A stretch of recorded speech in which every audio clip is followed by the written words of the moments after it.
Кайрылуу күн. Саламатсыздарбы? Кенттау каласы кент окуучулар үйү робот чүйүрмөсү. Мен Курахметов Абдурахман және досум Мамедсалиев Искендер.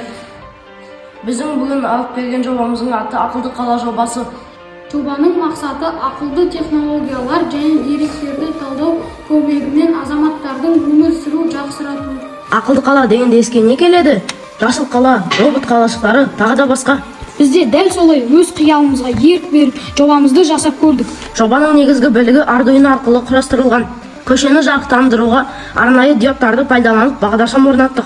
Оң жакта көлүктөрдү кубаттагыч орун, яғни электромашиналарды кубаттайды. Каршы бетте көп кабатты үй орнаттык.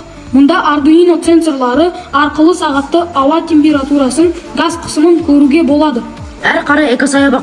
Мында адам дем алып гана коймой, тегин Wi-Fi да колдонсо болот. Ал бунун баары кайдан энергия алады? Күн батарейкаларынан. Мында күндүзгү убакытта толук заряд алып, кечкилик электр энергия көзүн береді.